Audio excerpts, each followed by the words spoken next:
Sometimes the people we trust the most turn into the sharpest knives in our back. I always thought my sister would be my protector, my family, the one person who would never betray me. But one afternoon at the bank, I learned just how wrong I was. She stood there with a smile, pretending to care for me, while secretly planning to strip me of everything I owned. The papers were neatly stacked, the pen was waiting, and the lies came rolling off her tongue like honey covering poison. She thought I would sign without asking questions, that my trust in her would blind me, that greed would never reveal itself. But what she didn't know was that I had already started to suspect her. What she didn't know was that I had left a note tucked away in the folder, a desperate message meant for the bank manager, just in case she tried to trick me. My heart pounded so hard I could hear it in my ears as she pushed the papers closer. Her nails tapped impatiently on the desk. She whispered in my ear, "Just sign it, don't think too much." I felt the room spin, but before my trembling hand could touch the pen, the manager picked up the folder. His eyes scanned the page, and then his face shifted. He looked at me, then at her, and suddenly the mask she wore started to crumble. What happened next exposed her true face to the world, and it was more shocking than I ever imagined. When people say family is everything, I used to believe them without question. My sister and I had grown up hearing it from our parents, from our grandmother, from everyone who looked at us and said, "You're lucky, you have each other." And for most of my life that felt true. She was older than me by 5 years, which meant she always had the final word, always seemed a step ahead, always appeared to know more about how the world worked. As children, I followed her like a shadow, learning to braid my hair the way she did, copying the way she wrote letters, even stealing glances at the way she scolded people with confidence when she thought something was unfair. To me, she was strength personified. If she said something was right, then I accepted it without doubt. That was the kind of faith I had in her. When our parents died, the ground beneath me broke in a way I never thought could be repaired. Losing both of them so suddenly, our father to a heart attack, our mother only months later to illness, left me breathless, confused, and more frightened than I'd ever been. But in that darkness, my sister stepped forward with a confidence that almost felt supernatural. While I was still drowning in grief, she was already taking calls, arranging documents, talking to lawyers, and visiting the bank. She would place her hand on my shoulder and say, "Don't worry, I'll handle it. You just rest." I believed her because I wanted to. I believed her because I had no strength left to question whether she was making the right choices. Our parents hadn't left us with riches, but they left enough. A small house, the savings my father had carefully stored away, and the little printing business he had nurtured for over 20 years. To me, that business was more than money. It was his soul. The smell of ink, the sound of paper cutting, the hum of the old machines. I could remember how his face lit up whenever he said, "Work done with honesty always brings blessings." But after his death, the business looked fragile, like a body missing its heartbeat. I worried about how we would keep it alive. My sister told me not to.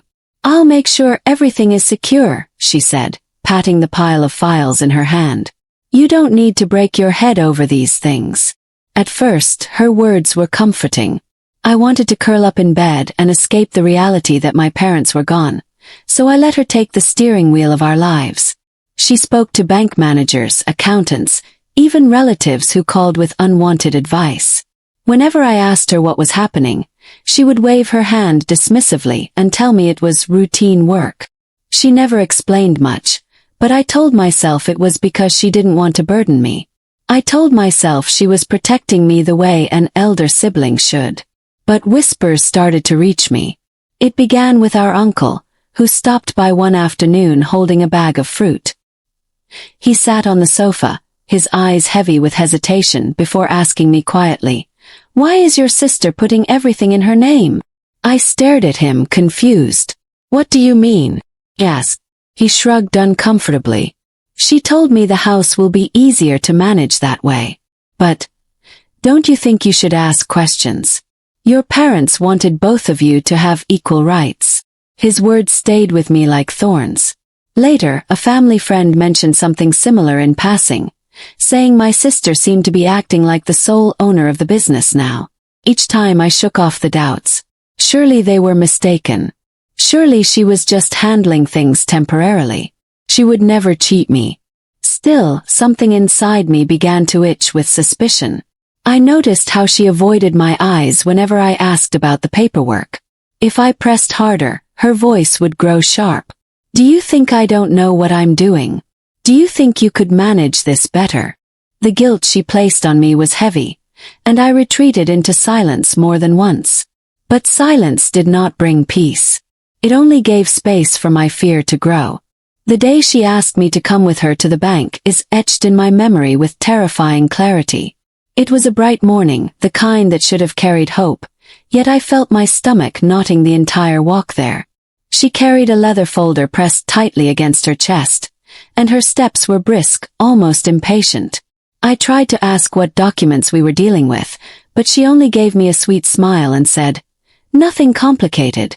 Just some formalities to close our parents' accounts. You'll just need to sign where I tell you." Something about her tone was too smooth, too practiced, as if she had rehearsed the words. Inside the bank, the air was cool and formal. The manager greeted us politely and invited us into his office. My sister immediately opened her folder and spread the papers across the desk. They looked official, heavy with printed paragraphs and legal stamps, but the sight of them made my throat dry. She tapped the corner of one document and slid a pen toward me. "Here. Just sign this page, and everything will be done." My hand hovered above the paper, and that's when I saw it. Lines that looked unfamiliar, words like transfer and sole beneficiary, terms that made me uneasy though I didn't fully understand them. I looked up at her, and her eyes locked onto mine with a force that felt almost threatening. "Don't read too much," she whispered sharply. "It's boring stuff. Just trust me." That was the moment the truth began to sink in. My chest tightened, my mind screamed at me not to move. For weeks, maybe months, I had suspected something was wrong. I had doubted my own thoughts, convincing myself I was paranoid. But now, with the paper in front of me and her impatient eyes drilling into mine, I realized my doubts had been right. She wasn't just handling things. She was taking them. She was stripping me of everything our parents left behind.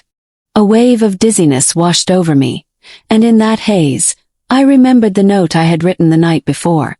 My instinct had told me to prepare for the worst, so I had scribbled a message on a small sheet of paper. "Please read carefully. I am being forced to sign." I had slipped it quietly into the back pocket of the folder when she wasn't looking. At the time, I had felt ridiculous, even ashamed for doubting her. But now, watching her lips tighten as I hesitated, I silently prayed the manager would find it. I gripped the pen but didn't lower it to the page. She leaned closer, her voice dropping to a hiss only I could hear. "Don't embarrass me here. Sign it and let's go." My hands trembled, my heart pounded, and sweat formed on my forehead. I forced myself to breathe slowly, keeping my eyes on the manager instead of her. He glanced through the documents, flipping one page after another, and then paused. His fingers brushed against the folded note at the back. My pulse nearly stopped. He unfolded it carefully, his brow furrowing as his eyes moved over my hurried handwriting. For the first time since stepping into the office, I felt a flicker of hope. The silence in the manager's office stretched until it felt unbearable, and I could almost hear the tick of the second hand on the wall clock drilling into my skull. My sister shifted uneasily in her seat, forcing a strained smile as if trying to mask the sudden tension. The manager's eyes flicked from the note in his hand to my pale, trembling face, then back to the documents on the table. He didn't speak right away, and that brief pause was enough to send panic rising in my sister. She leaned forward, her voice sharp but laced with a sweetness that fooled no one. "Is there a problem? These are standard transfers. Our lawyer prepared everything, and my brother. He's just a little emotional about the process." The words "my brother" felt like knives. The way she used them so casually, as if our bond was still sacred, while she was ready to betray me, made my chest ache. The manager cleared his throat, carefully sliding the note under the pile of documents as if not to alert her to what he had read. I'll need a moment to cross-check some details, he said calmly, standing and carrying the folder with him as he left the room. The air shifted instantly. My sister's fake smile melted, and what replaced it was raw fury. She grabbed my wrist hard enough to make me wince, leaning in close so no one outside could hear. "What are you doing?" she hissed, her eyes flashing with rage. "Do you want to ruin everything? Just sign the papers and stop acting like a child." I pulled my hand free, trying to summon courage I didn't feel. "I don't understand why everything has to go into your name. Why can't it stay in both of ours, like it was meant to?" Her laugh was bitter and hollow. "Because you're too soft, too naive. You'd let people walk all over you just like always. I've worked too hard to let our parents' legacy be wasted because you can't make hard decisions." The words stung because they carried fragments of truth. Yes, I had always been the gentler one, the one who cried easily, the one who avoided conflict. But that didn't mean I deserved to be erased, to be tricked out of what was rightfully mine. My mouth was dry, but I forced out, "They didn't leave it just for you. It belongs to both of us." She slammed her palm on the desk, the sound echoing through the small office, making me flinch. "Don't you dare lecture me. You have no idea what it takes to survive. If I hadn't stepped up, you'd have lost everything by now. I carried us through this mess, and if I want to put it all in my name to protect it, then that's what I'll do." Her voice was low but venomous, and I realized this wasn't just about greed. It was about control. She wanted power to stand above me, to make me dependent on her. That realization sent a shiver through me. The door opened then, and the manager returned, his expression calm but unreadable. He sat down, folding his hands on the desk. "I reviewed the documents more closely," he began slowly, "and I have some concerns.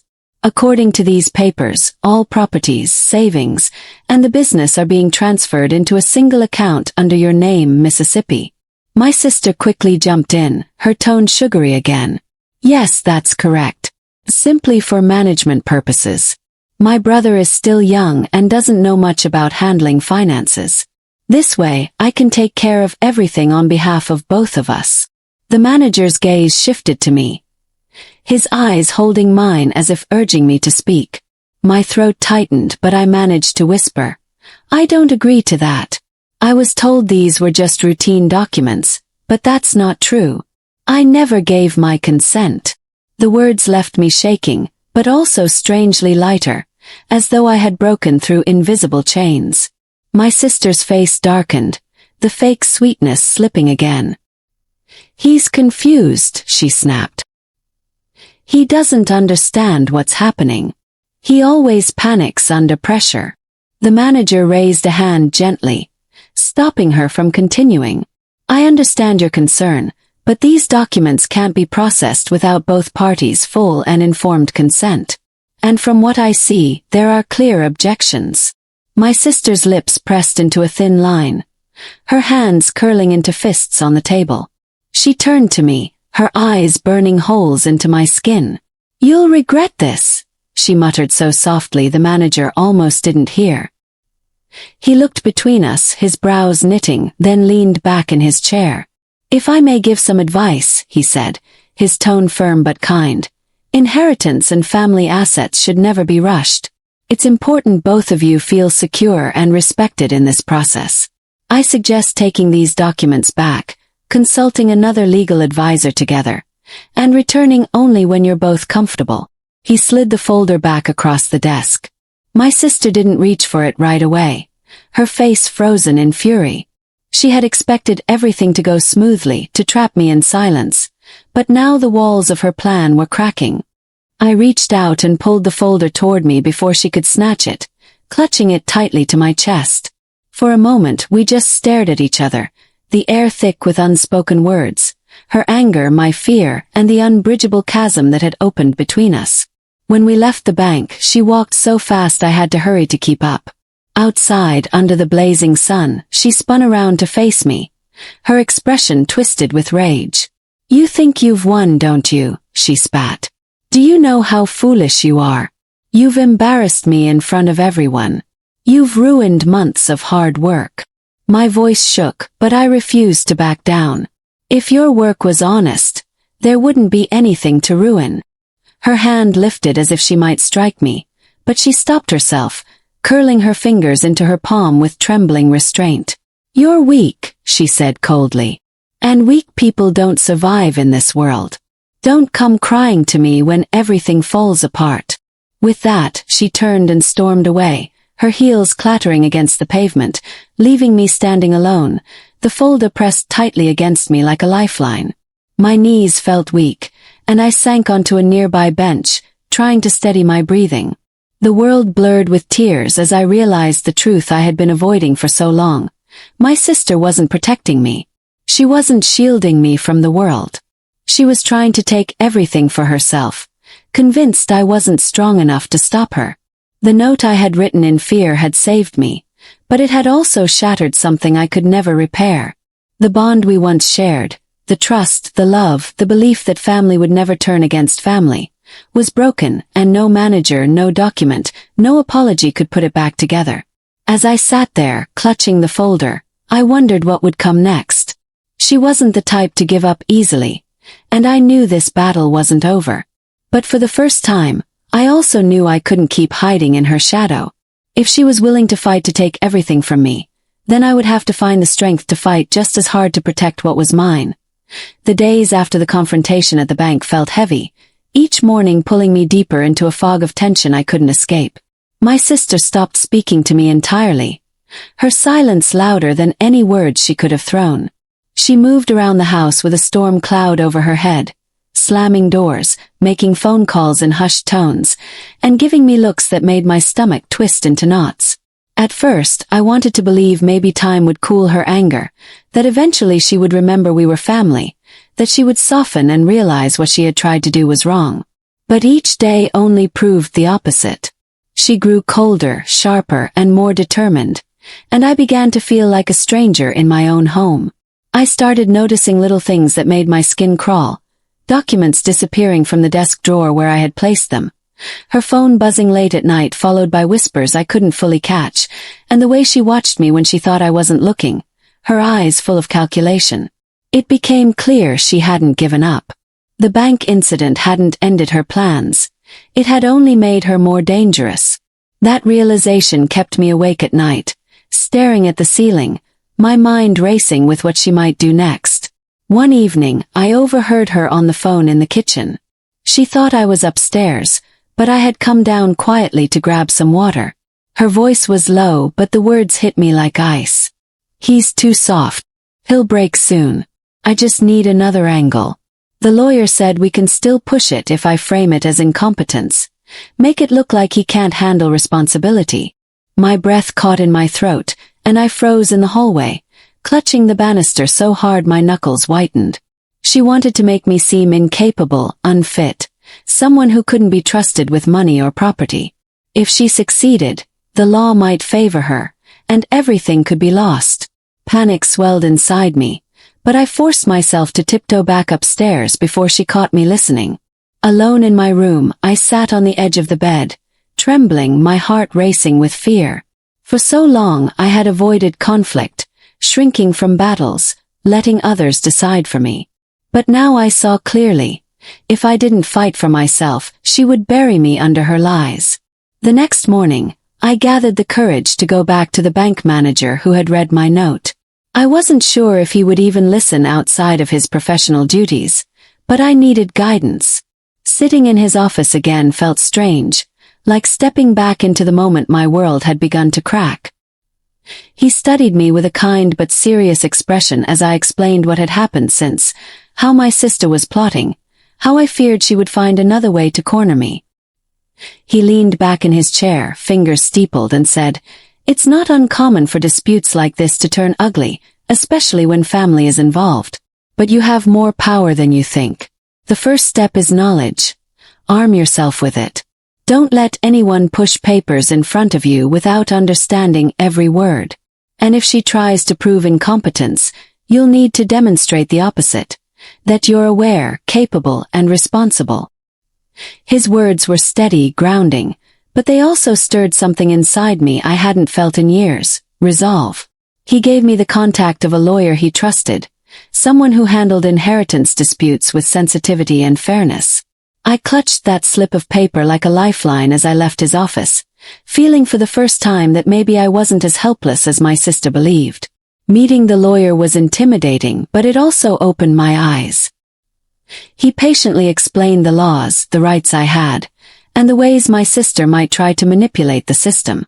"The key," he said, adjusting his glasses, "is documentation. Keep everything. Record interactions if possible. Collect witnesses. Do not allow her to control the narrative." It was overwhelming, but it was also empowering. For once, I had a map in a storm, a way to navigate the chaos she was trying to trap me in. I left his office with folders of advice and a strange new energy in my chest. Back at home, my sister noticed the difference immediately. She narrowed her eyes when she saw the papers in my hand, her lips curling into a bitter smile. "So, you've decided to grow a spine," she sneered. "Do you think a lawyer will save you? Do you really think you can fight me?" Her words still cut, but I didn't shrink this time. "I'm not fighting you," I said quietly. "I'm protecting myself." That only made her laugh, a cold, sharp sound that echoed through the hallway. "You're too late," she said. "I always stay 10 steps ahead." Her confidence rattled me, but I refused to let her see my fear. In the days that followed, I began keeping a journal, writing down everything she said or did that hinted at her plans. I spoke to our uncle again, carefully asking him if he would be willing to testify should it come to legal battles. He looked uneasy, torn between loyalty to his niece and his conscience, but eventually he nodded, saying, "I'll stand by the truth. Your parents would want fairness." His support gave me a small but crucial sense of backup. Meanwhile, my sister grew restless, sensing her control slipping. She tried softer tactics, bringing me tea, speaking in a falsely sweet tone, reminiscing about our childhood, but I saw through it now. Her kindness was just another mask, and I refused to let it blind me. But the breaking point came one night when I returned home later than usual. I had gone to the printing shop to check on the accounts, something I'd never dared to do before. The employees were surprised but welcoming, and as I flipped through the dusty ledgers, I realized how much of my father's effort was still alive in those pages. It gave me strength, but also unearthed a bitter truth. My sister had been withdrawing funds under the guise of management expenses, slowly draining the business. Rage burned in me, but I kept calm, copying the evidence to show my lawyer. When I walked into the house that night, she was waiting in the living room, arms crossed, her face a mask of icy fury. "Where were you?" she demanded. "Since when do you care about the business?" My heart pounded, but I steadied my voice. "Since I realized it's mine as much as yours. Since I decided not to let you destroy it." Her eyes widened with shock, then narrowed into slits. For a moment we just stared at each other, the silence louder than any scream. Finally she whispered, almost trembling, "You'll regret standing against me. You'll regret it." She stormed off, leaving me trembling, but I knew then that the war between us had fully begun. That night, lying in bed, I thought about my parents. I wondered what they would say if they could see us now. Two siblings tearing each other apart over the legacy they had worked so hard to build. The thought made my chest ache, but it also strengthened my resolve. I whispered into the darkness as if speaking to them, "I won't let her erase me. I'll protect what you left us." And for the first time since their deaths, I didn't feel like a helpless child hiding in the shadow of my sister. I felt like someone ready to fight for what was rightfully his. The weeks that followed unfolded like a storm gathering strength, each day darkening with new tension until the weight of it pressed on my chest from the moment I opened my eyes. My sister no longer hid her hostility. She wielded it openly, throwing sharp words like daggers at breakfast, slamming doors so hard the windows rattled, and making phone calls with deliberate loudness so I would hear fragments meant to unnerve me. "He's unstable. He doesn't know what he's doing. Someone has to take control," I overheard more than once, her voice dripping with the poison of rehearsed concern. I knew she was laying the groundwork, crafting a story that painted me as incapable, the weak sibling drowning in grief, unfit to manage anything. Every time her voice carried those lies, my stomach tightened, but I forced myself to keep calm, to remember the lawyer's advice. Documentation and patience would be my weapons. Still, it wasn't easy. Nights were the hardest, when the house felt colder and lonelier than ever, when memories of my parents came rushing back, and the cruel irony of their legacy tearing us apart left me staring at the ceiling in despair. Yet amid that despair, a quiet flame of determination burned. I could not let her take everything without resistance. That flame drove me to gather evidence, copying bank statements, photographing the withdrawals she tried to hide, and keeping detailed notes of every hostile word she spat at me. My uncle remained a cautious but steady ally, checking in on me and offering encouragement, though I could see the conflict in his eyes. Siding with me meant standing against his own niece, something he struggled with daily. The first real escalation came when a letter arrived by courier one gray afternoon. The envelope was thick, stamped with the seal of a legal firm, and my hands shook as I tore it open. Inside were formal papers, dense with legal language, but the message was unmistakable.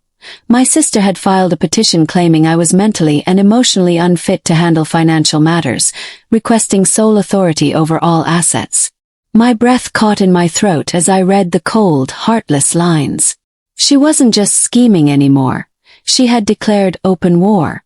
Panic clawed at me, but I forced myself to sit down and breathe slowly. I called my lawyer immediately, and his calm voice anchored me. "This is exactly what I warned you about," he said. "Do not panic. We'll respond with evidence. She's making bold claims, but the court requires proof. If she cannot provide it, her case weakens." His words steadied me, but the fear lingered like a shadow. That night, when my sister returned home, she carried herself like a victor already celebrating, her smirk daring me to challenge her. She tossed her bag onto the couch and said lightly, "I assume you received the letter. It's for your own good, really. You'll thank me one day when you realize you're free from responsibilities you were never meant to carry." Her arrogance boiled my blood, but I bit my tongue, refusing to give her the satisfaction of seeing me break. Instead, I whispered, "I'll see you in court," and walked away, leaving her laughter echoing cruelly behind me. Court preparations consumed my days. My lawyer and I spent hours compiling records, statements, and timelines that showed not only my competence but also her manipulation. We gathered testimonies from the employees at the printing shop who had witnessed me asking questions, checking accounts, and showing genuine interest in learning the business. My uncle agreed to provide a written statement about her attempt to shift everything into her name behind my back. Each piece of evidence felt like a brick in a fragile wall I was building between myself and ruin. Still, the pressure gnawed at me, and there were moments I wanted to give up, to surrender to her dominance just to end the relentless stress. But then I would remember the way she looked at me in the bank, eyes blazing with greed and certainty, and the image of my father in his workshop, sweat on his brow but pride in his smile, whispering that honesty mattered more than anything. Those memories kept me moving forward. The first hearing was a blur of anxiety. I sat in the wooden bench of the courtroom, my palms sweating, my heart pounding as my sister strutted in, dressed immaculately, her chin high, her expression calm and collected like a woman sure of her victory. She glanced at me briefly, her eyes cold, and then turned away as if I were nothing more than a nuisance. Her lawyer presented her case with polished words, painting me as fragile, grieving, unable to cope with the harsh realities of responsibility. Each word felt like a knife twisting into me, but I clenched my fists under the table and forced myself not to react. When it was my lawyer's turn, he spoke with quiet authority, laying out the evidence we had gathered. The unexplained withdrawals, the documents she had pushed me to sign, the testimony of others who had seen my efforts to manage the inheritance responsibly. As he spoke, I watched her mask crack just slightly, the tightening of her jaw, the way her nails dug into the folder she held. It was the first time I saw a flicker of doubt in her eyes, and that small victory gave me strength. But the battle was far from over. Outside the courtroom, she confronted me, her voice low but trembling with fury. "You humiliated me in there. Do you think this will end well for you? I can destroy you if I choose. I met her glare, my voice steadier than I felt. Maybe. But at least the truth will be known. She leaned closer, her words seething. The truth is what I make it. Then she turned on her heel and walked away, leaving me shaken but resolved. The days that followed were filled with more legal maneuvers, more sleepless nights, and more icy silences at home. Living under the same roof became unbearable, each encounter charged with hostility. I often wondered how we had arrived here, how the sister who once braided my hair and held my hand on the first day of school could now look at me as if I were her enemy. The grief of losing my parents deepened as I realized I had also lost her, and the ache of that truth nearly broke me. Yet at the same time I began to find strength in places I hadn't before. Through the support of friends who checked on me, through the quiet encouragement of the bank manager who called once to ask if I was holding up, and even through my own growing ability to stand my ground. I was no longer the shadow hiding behind her confidence. I was learning to walk in my own light. Still her schemes grew darker.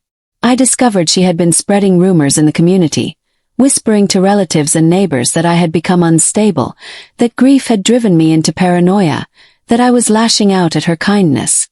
Some people looked at me differently now, their eyes full of pity or suspicion, and it hurt more than I wanted to admit. But others, those who truly knew me, offered quiet words of reassurance, telling me not to let her poison seep into my heart. Their faith reminded me that not everyone could be deceived by her mask. As the next court date approached, I realized this wasn't just about property or money anymore. It was about dignity, about proving that I was not the weak, naive sibling she wanted the world to see. It was about protecting my parents' legacy from being consumed by greed. One night, unable to sleep, I stood in the workshop of the printing shop, running my fingers over the old machines my father had once loved. The scent of ink lingered faintly in the air, and I whispered to the emptiness, "I'll fight for this. For you. For me. For the truth." And in that quiet moment, I knew no matter how fierce her schemes became, I would not back down. The war was far from over, but I was no longer afraid to face it head-on. The final hearing arrived like the closing act of a long, painful play, and as I sat on the hard wooden bench, my hands clasped tightly in my lap, I could feel every moment of the journey that had brought me here. The lies, the tears, the nights I spent awake staring into the dark, wondering if I had the strength to keep going.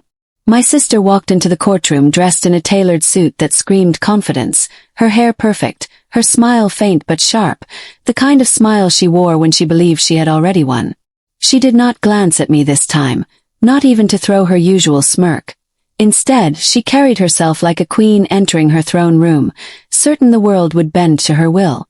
Her lawyer began with polished words, presenting documents meant to prove my incompetence, highlighting every small mistake I had ever made in my attempts to handle accounts, framing them as signs of weakness and instability. He spoke of my grief, twisting it into a weapon against me, claiming I was too fragile, too lost in sorrow to manage responsibility. As he spoke, I felt the weight of his words pressing down, but I refused to break. Instead, I reminded myself that this was her last, desperate grasp at power. When it was my lawyer's turn, he rose with a quiet authority that filled the room. He laid out our evidence with steady precision, the photographs of unauthorized withdrawals, the copies of documents she had attempted to sneak past me, the testimony of the bank manager who had read the note I had hidden, confirming that she had tried to force me into signing everything away. Then came the statement from my uncle, who had wrestled with his conscience but finally stood firm, detailing the night she had pressed him to take her side and the lies she had spun about me being unfit. Each piece fell into place like stones on a scale, and slowly I saw the balance tip. But the true turning point came when the bank manager himself was called to testify. He spoke clearly and without hesitation, describing the moment he noticed my trembling hands and the fear in my eyes as my sister pushed the documents across the desk, demanding my signature. He described how I had slipped him a small folded note when she wasn't looking, begging him to help me because something felt wrong. He explained how he had pretended to step away for a routine check, only to read the note and realize I was in danger of being tricked out of everything. His words hung heavy in the air, slicing through the polished lies my sister's lawyer had built, and for the first time I saw the judge's eyes harden as they turned toward her.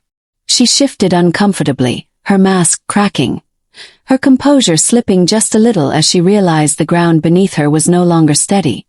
My lawyer followed with a quiet but powerful statement. This is not the story of an incapable sibling unable to manage grief. This is the story of a grieving person being preyed upon by the very family member who should have been their protector.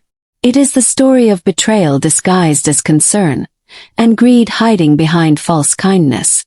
If anything proves my client's strength and competence, it is their courage to resist despite such relentless manipulation.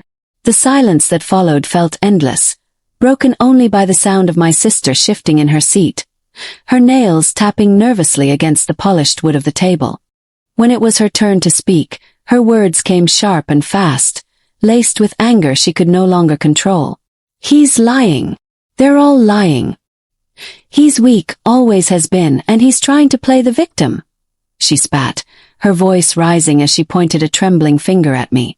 The courtroom grew tense as her composure unraveled further, her once perfect facade crumbling under the weight of her rage. She began contradicting herself, insisting she had only ever wanted to help me while simultaneously declaring that I was too incompetent to handle anything. Her lawyer tried to rein her in, placing a hand on her arm, but she shook him off, her words spilling out in a desperate torrent. He doesn't deserve any of it. I did all the work, I kept everything together after they died, and he just sat there useless. Her voice cracked, and for the first time, what came through was not polished confidence but raw, ugly greed, exposed for everyone to see. The judge's expression turned stern, and when she finally fell silent, breathing heavily, the courtroom was thick with the truth of what she had revealed. Not my weakness, but her hunger for control at any cost. The judge's ruling came with the finality of a gavel striking wood, and though the words themselves were formal and measured, their meaning washed over me like sunlight breaking through storm clouds. The petition to grant her sole authority was denied. Control of the assets would remain in my name, under my responsibility, and the court recognized the evidence of her manipulation and deceit. While she faced no criminal charges at that moment, the judge warned that her actions skirted dangerously close to fraud and coercion, and that further attempts of such nature would carry consequences. My sister sat frozen, her face pale, her lips pressed into a thin line, and for the first time she looked small, not the towering figure of dominance she had always been in my life, but a woman caught in the collapse of her own schemes. I wanted to feel triumphant, to bask in the victory, but instead I felt an ache in my chest, a sorrow that ran deeper than relief. She was my sister, the girl I had once shared secrets with under the covers, the one who had held my hand when I was afraid of the dark. And now she was a stranger, a person I no longer recognized, consumed by greed until there was nothing left of the bond we once shared. When the court adjourned, I stepped outside into the cool air, my lungs filling deeply for what felt like the first time in months. My uncle was waiting for me, his eyes warm with quiet pride, and he placed a hand on my shoulder. "You did it," he said softly, and I nodded, though my voice failed me. A part of me wanted to turn and look for her, to see if she would come to me, if some piece of the sister I once loved remained, but when I caught a glimpse of her in the distance, storming toward her car, her face twisted with fury and humiliation, I knew there was nothing left to salvage. She sped away without a backward glance, leaving me standing there with a strange mixture of grief and freedom swelling in my chest. In the days that followed, the silence in the house grew less heavy, less suffocating, as if her absence had lifted a weight from the very walls. I poured my energy into the printing shop, slowly learning its rhythms, its machines, its clients, feeling closer to my father with every step I took inside that space. It was not easy, and I stumbled often, but each small success reminded me that I was capable, that I could carry the legacy my parents had left me without her shadow looming over me. Friends and relatives who had once doubted me began to see me differently, not as the weak sibling hiding behind his sister's strength, but as someone who had faced betrayal and chosen to stand tall. My uncle remained by my side, offering guidance but also giving me the space to grow, and together we began to rebuild not just the family business, but a sense of hope. Sometimes at night, when the house was quiet, I would think of her, Wonder if she ever regretted the path she had taken, if she lay awake in her own bed consumed not by victory but by emptiness. I would think of the little girl she used to be, the laughter we once shared, and my heart would ache with a longing for what was lost. But then I would remember the courtroom, the fury in her eyes, the venom in her words, and I knew that holding on to that longing would only chain me to a past that no longer existed. She had made her choices, and I had made mine. Mine was to protect the truth, to honor my parents, and to build a future free from her grip. And though the road ahead was uncertain, I finally believed in my own strength to walk it. The story ended not with the triumph of crushing her, but with the quiet, steady power of survival, of choosing integrity over surrender, of learning that sometimes the greatest victories are not about winning against others but about refusing to lose yourself. Backhand index pointing right if you enjoyed this story. Don't forget to like, share, and leave your thoughts in the comments. Backhand index pointing right. Subscribe to Twisted Fate Chronicle for more powerful and emotional stories every week.